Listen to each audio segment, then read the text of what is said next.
On February 20th of 2013, the world was shocked by video footage of snipers firing on protesters in Kiev, Ukraine.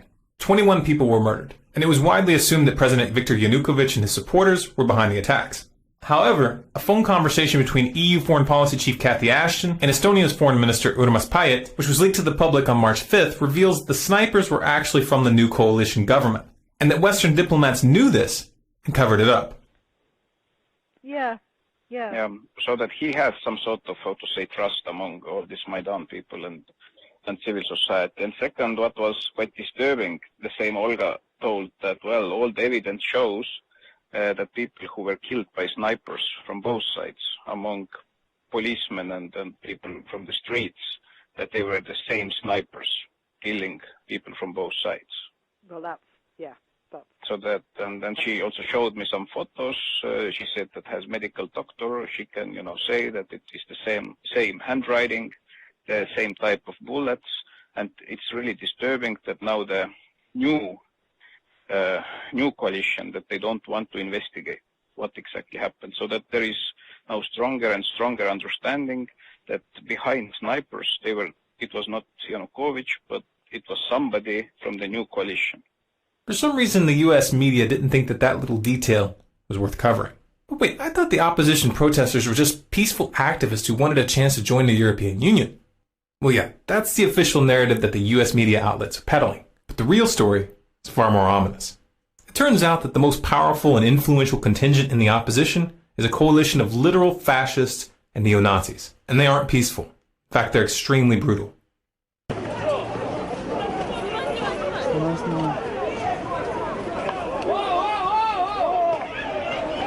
The most prominent among these extremist groups is an organization called Svoboda. The Svoboda Party, which traces its roots to the Ukrainian Partisan Party of World War II, was loosely allied with Nazi Germany. Until 2004, Svoboda had been called the Social Nationalist Party, a deliberate reference to the National Socialism of the Nazis. And we're not throwing the term neo-Nazi around here as an empty slur. The leader of Svoboda, Oleh Tyahnybok, has openly targeted Jews and ethnic Russians in Ukraine for many years.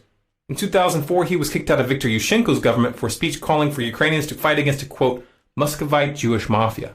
And in 2005, he signed his name to an open letter to the leadership of Ukraine entitled, Stop the Criminal Activities of Organized Jewry. And none of this was a secret. The BBC was already reporting on the danger that Svoboda's rise posed back in 2012. And the EU passed a resolution that same year condemning Svoboda as, quote, racist, anti-Semitic, and xenophobic. Yet somehow the US government thought it was appropriate to back these extremists. This is a picture of Victoria Nuland from the US State Department meeting with Oleh Tyahnybok in February. And this is a picture of Senator John McCain sharing a stage with Tyahnybok in December. But why would the US government work with neo-Nazis? Because they thought that they could control the situation. They thought that they could install their puppets behind the scenes and manipulate the situation in their favor. That same Victoria Nuland who met with Svoboda in February was caught on another leaked call discussing who they would put in power. What do you think? I think we're in play.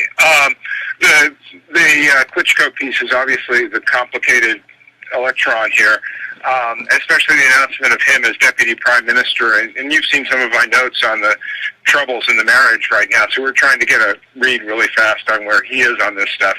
But I think your argument to him, which you'll need to make, I think that's the next phone call we want to set up, is exactly the one you made to Yats. And I'm glad you sort of put him on the spot on where he fits in this scenario.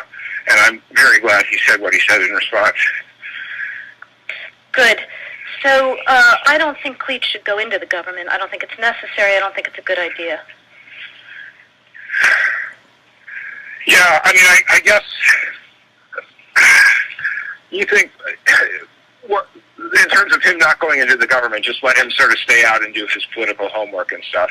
I'm just thinking, in terms of sort of the process moving ahead, we want to keep the moderate Democrats together. The problem is going to be Tyahnybok and his guys. And, I'm sure that's part of what Yanukovych is calculating on all of this. I think Yats is the guy who's got the economic experience, the governing experience. He's the guy, what he needs is Klitsch and Tyahnybok on the outside. He needs to be talking to them 4 times a week, I just think Klitsch going in, he's going to be at that level working for Yatsenyuk. It's just not going to work. Yeah, no, I think that's right. Okay. The mainstream media tried to draw your attention away from the important part of that conversation by focusing on the fact that she used a cuss word when referring to the EU. Did I write you that this morning? Yeah, I saw that.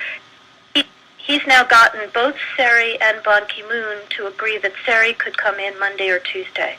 Okay. So that would be great, I think, to help glue this thing and have the UN help glue it. And, fuck the EU. The U.S. government thought that they could control this beast, but they were wrong. Svoboda and the right sector are not toys to be played with. These groups are armed, they're forceful, and they view this crisis as an opportunity to reshape Ukraine in their own image. This video shows a prominent leader from the right sector, Alexander Muzhichko, brandishing an AK-47 in Parliament, letting them know who's in charge. This is the same Alexander Muzhichko who's made public statements in the past vowing to, quote, fight against Jews, communists, and Russian scum for as long as he lives. As long as I live, I will fight against Jews, communists, and Russian scum. Apparently, the US government has been a little slow to catch on to the fact that their hand has been exposed.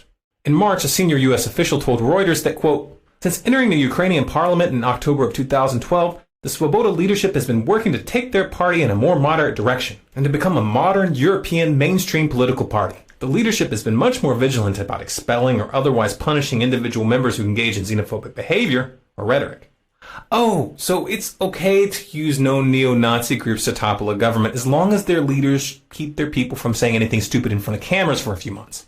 The reality of the matter is that, as ridiculous as this position makes Washington look, they're trapped. They can't deny that Svoboda and right sector are running the coalition government when Svoboda holds 5 senior posts, including the deputy prime minister position. And the right sector's Dmitry Yarosh is now the country's deputy secretary of national security. But what about that dramatic video, I Am Ukrainian, that went viral as the crisis was unfolding? It was so compelling, so heart-wrenching. Yeah, but who made it? A whisper to a roar. Who are these people? Oh, look, a link in the description. Let's click it. They have a website and a behind-the-scenes section. Oh, it lists the filmmakers. Who's this here? Larry Diamond, inspiration and executive producer. He's also a member of the Council on Foreign Relations and the National Endowment for Democracy, and he's an advisor for the U.S. State Department. You know the funny thing about the National Endowment for Democracy, is that even though they call themselves an NGO, they get virtually all of their money from the U.S. federal government. You can easily verify this by downloading their annual financial disclosures. I'm sure it's just a coincidence that the NED has been pouring massive amounts of money into Ukraine to, quote, strengthen democracy and civil society. That sounds nice, doesn't it? Democracy, civil society. Of course, by now you've realized that when they talk about spreading democracy, what they really mean is regime change. And they are willing to work with the most despicable elements when it's expedient. This is exactly the same game as they played in Syria. The U.S. government funded known extremists, literal terrorist organizations who have been documented massacring whole towns. And even after those extremists used sarin gas on thousands of civilians and got caught by the UN, Washington still covered for them. Even to this day, they are still funding those murderers. They are still training them. And they are still sending them weapons. There's a word for that. State-backed terrorism. But the situation in Ukraine didn't unfold as planned. The Parliament of Crimea in the south of Ukraine voted to secede, and they're putting the decision up for a public referendum on March 16th. The U.S. government claims that this referendum is unconstitutional and says that they won't recognize Crimea's decision as legitimate regardless of the outcome.